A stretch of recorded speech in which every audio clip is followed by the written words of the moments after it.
So a key development in the Epstein case is that some Republicans had actually offered to team together with the Democrats and force a vote in the House, in Congress, on making the government release the Epstein files. Now, this was actually a group that they believe there's about a dozen or so Republicans who are willing to get together with Democrats, force a vote on the floor of the House to make sure the Epstein files, to force the Epstein files to be released. Now, Mike Johnson, the Speaker of the House, prevented that by doing what? By shutting the House down altogether. He took the extremely extraordinary step of closing down all business in the House and shutting up shop early for the summer recess, effectively sending all congressional representatives back to their districts, stop doing their jobs in Congress earlier than they would have done for the summer recess. Why? Just in order to prevent the Epstein files getting out. And then there's a binding measure to try to force a vote on the House floor by Congressman Thomas Massie of Kentucky. He needs to get all the a majority of the House to sign on to it to force a vote. But by recessing the House early, it essentially prevents that official effort from going forward. At least we'll delay that vote until September at the earliest. This is now essentially shut down the House Representatives. It's amazing how much this controversy has totally consumed the House GOP. The Speaker is essentially sending home members. And House Speaker Mike Johnson is cutting short the House's last work week before its summer recess and is sending lawmakers home early to avoid having to hold votes on releasing files related to Jeffrey Epstein. They leave basically on the Republican side being chased out of town by the threat of a vote on releasing the Epstein files. They're literally kind of running out of town to escape the Epstein story. This makes them fully complicit in whatever Epstein did and whatever is being hidden. Let's be clear, it's not a list that's being hidden. There's no client list out there. As I've said in a previous video, there is masses of material there. There are tapes and videos and photos. And if you see my last video about this, there's clear evidence of that existing from testimony from the victims themselves, as well as other investigative journalists who've looked into this. There's lots of material in this that the FBI and the sources of law enforcement actually captured and held and watched.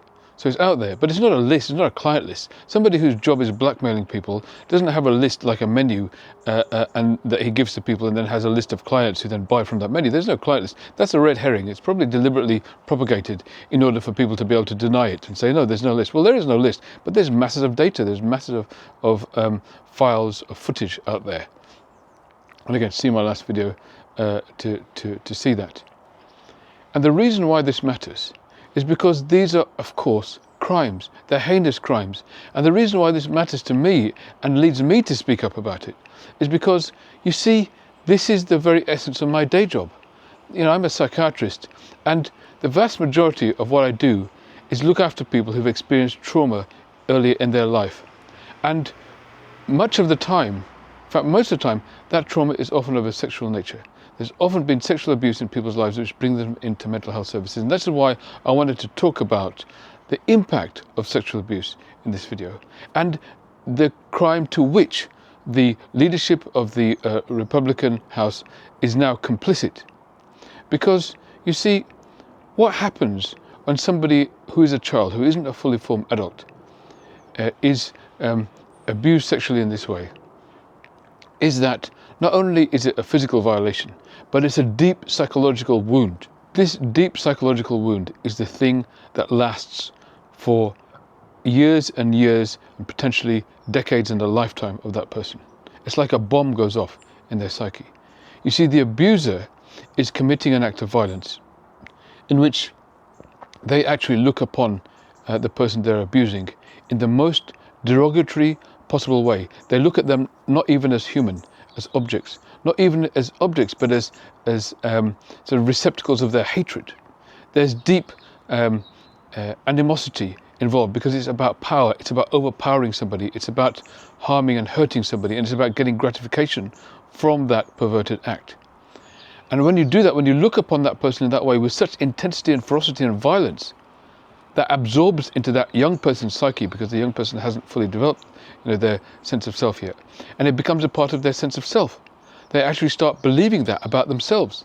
They start believing about themselves that they are this horrible, awful, disgusting person, which is the way the abuser saw them. And because they're at that formative age, they start to absorb those thoughts about themselves. And because of that, what happens through the rest of their life is repeated episodes of self-harm, of self-sabotage, and also of abuse. They end up subjecting themselves to abuse from other people because they believe that that's what they deserve. Deep down inside, it affects self-esteem, it affects your sense of self so profoundly that it essentially sort of shatters the tectonic plates underneath you and leads you to be disorientated and psychologically impacted for potentially the rest of your life. And the people I see in psychiatric services, very often, that is what's happened to them. That's what led them to become very unwell mentally and require all sorts of different levels of support. And a lot of my research is about how can we best support those people in a trauma-informed way, in a way that is really open to understanding of the trauma that brought them here in the first place, rather than just giving them pills and saying, okay, here, take some of these and that'll take the edge off and reduce the symptoms. No, we need to actually help people with the wound that brought them here in the first place and create a safe space where they can actually start to piece together the narrative of what led them to this place in the first place, what caused these thoughts, what caused these negative thoughts and symptoms that are coming up now and have been happening throughout their lifetimes.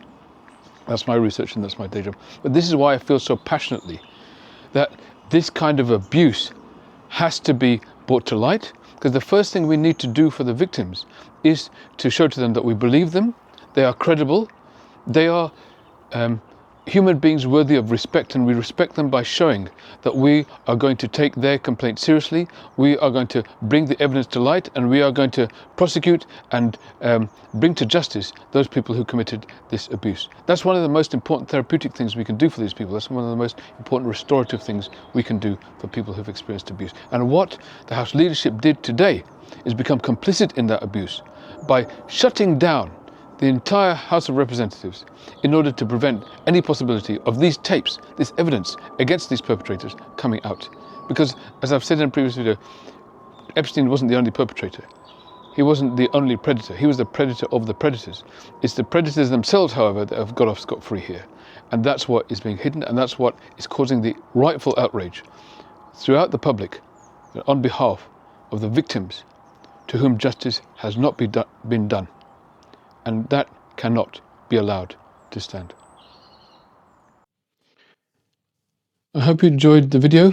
I hope that you might consider liking and also commenting in the video. We're creating a beautiful community here of people who are supporting each other through this deeply traumatic time in world history, commenting on each other's comments and giving supportive responses to each other when we're sharing the difficulties that we're going through. So it's a lovely, supportive community we've got here, and I hope you can join us too by liking, making comments and subscribing to the channel as well. I also have a bookstore, russellsbooks.com. I hope you might consider going there, buying some of the books in which I describe some of the psychologies of the people around us and the world around us, and also helping us gain awareness of our own inner worlds too, in a way that will help us navigate this difficult time in world history. I hope you can also consider joining and becoming a member of the channel, where you'll get these ebooks for free as part of that package as well. Finally, I also hope that you consider signing up to my e-newsletters. Whether you become a member or not, that's absolutely worth doing, because that way we can always stay in touch. I'll always keep you updated every few weeks about my content so that you don't miss anything, because let's face it, all of these platforms are currently owned by a very small number of oligarchs. At any point, they can just decide to shut down a channel like mine. So if we stay in touch via this e-newsletter, you'll always be able to link up to whatever I'm doing and whatever content I'm producing. The link is in the description, as well as the description of the channel. Fill up the form and we'll be able to stay in touch long term that way too. I hope you can stay connected, you can become and stay a part of this community, so that we can all work to create a better tomorrow together. Thank you.